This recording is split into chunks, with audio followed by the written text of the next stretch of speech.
We're seeing you here in The Devil Below. How was Terry originally described to you?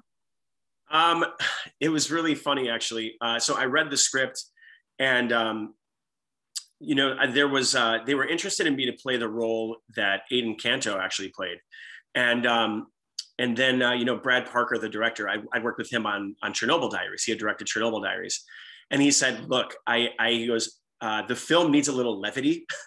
So he asked me if I would play the Terry role instead.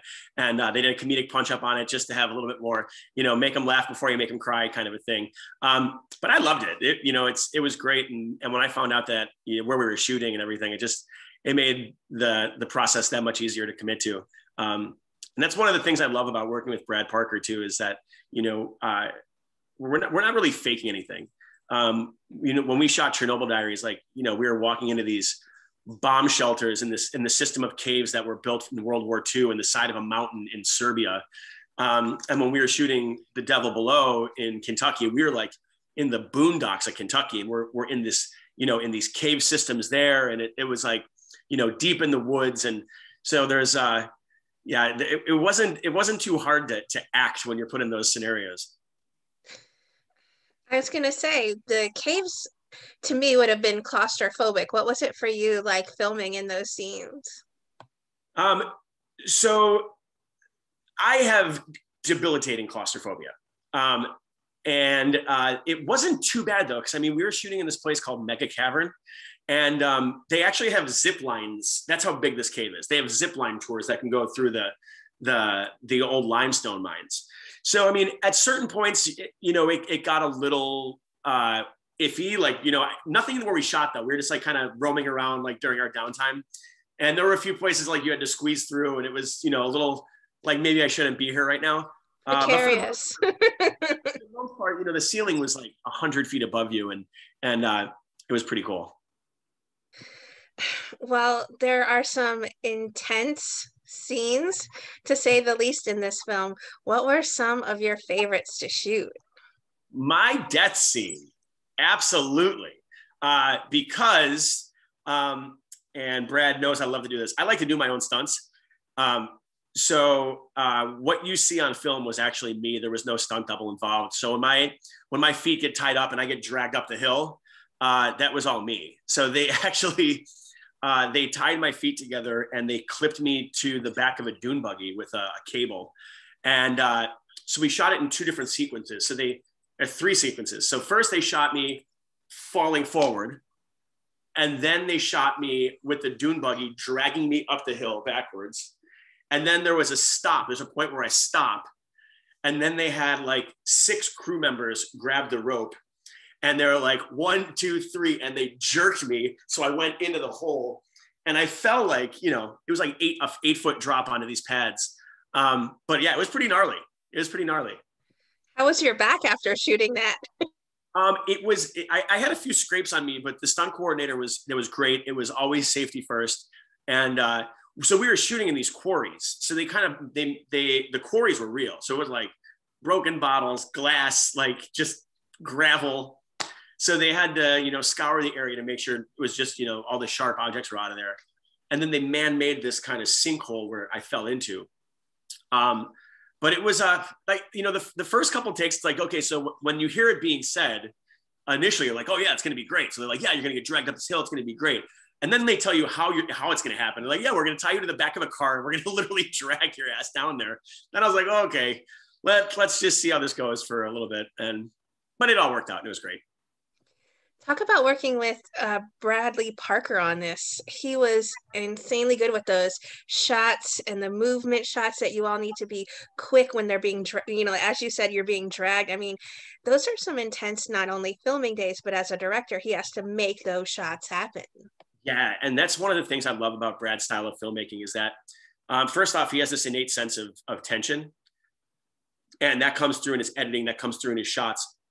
But one of the things a lot of people don't know is that when we were shooting Chernobyl Diaries, when we were shooting The Devil Below, Brad always gets in these little cramped positions to watch.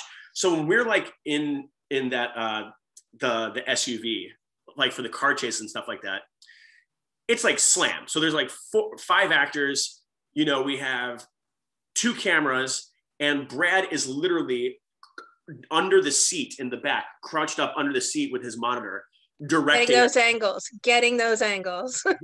Everybody, like, so he's like in there. I have a really funny video. I'll have to post it on my Instagram. And it's like, hey, has anybody seen Brad? Anybody seen Brad? And you look over the seat, he's like under, like crouched in this little cubby hole of the SUV. But that's his approach to it. It's very hands-on. It's very much like, he, as a director, he likes to be in the middle of the scene with the actors. And I think that comes through, when it goes to screen. Well, this is an intense film, to say the least. How did you shake off a long day of filming? Whiskey. That's actually a joke, because we were shooting in, I would have loved to have a whiskey down there, but we were Kentucky. Shooting. You can have moonshine or bourbon. We were shooting in dry counties. I mean, at one point we were staying at like the only place to stay in Mount Vernon was like the Days Inn on the side of the highway. And we were shooting like for example, the closest movie theater was 30 miles away. The closest liquor store was 30 miles away. We all had rental cars that drive like to and from set. And I remember one night on my way home, I missed my exit, and the next exit was 15 miles. So I literally had to drive 30 miles out of my way. That's like, we were in the sticks. Yeah, we were in the sticks. But also, it's, when you shoot a 16-hour day, there's really no unwinding. You just come home and you crash, and you wake up the next morning and start preparing for that day's film schedule. This is an incredible film for people who are horror suspense fans. I mean, what are some of your favorite horror movies? Well, fortunately, I was able to act in one of my favorite horror films, Friday the 13th. I was able to be a part of that franchise, which was kind of a dream come true to me. I mean, I got killed by Jason, so yeah, not too many actors can say that. That was pretty cool. But I growing up, I loved Pet Sematary, The Shining, The Exorcist. Those were all, I love that paranormal aspect to things. But when it comes to like monster movies, I remember Leviathan was always pretty cool. Yeah, that was a good one back in the day. Yeah, this one, reminds me of that Kevin Bacon movie. I can't think of what it is. Yes. I mean, The Devil Below has the creature itself also, reminds me of it so much. What was it like for you filming those scenes where you're, looking down at it and actually interacting with them? So part of the suspense with my character was that, no one saw the creatures up to my point. So my death, you still don't know what it is.